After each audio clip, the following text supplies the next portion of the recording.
బంగ్లాదేశ్‌లో దేవతా విగ్రహాల నిర్మాణం ఏది ఆహ్, బా ప్రపంచంలోనే మేము అద్భుతంగా పాజిటివ్‌గా ఉన్నామని చెప్పేందుకోసం అని జెప్పేసి బంగ్లాదేశ్ ఒక కథ నడిపింది. అక్కడ భారీ ఎత్తున హిందూ విగ్రహాలు పెట్టడానికి అనుమతిస్తున్నట్టుగా ప్రకటించింది.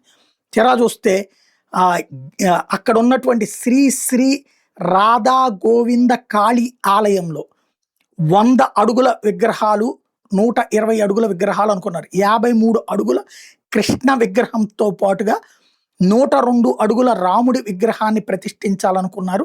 దానికి అంతకుముందు అనుమతులిచ్చారు. బట్ దానికి వ్యతిరేకంగా అక్కడే ఉన్నటువంటి ఇస్లామిస్ట్ జిహాదీ గ్రూప్స్ పెద్ద ఎత్తున ఆందోళనలకు దిగినాయి. అవసరమైతే మేము ధ్వంసం చేస్తామంటూ ఊరేగింపులు చేసుకొచ్చారు.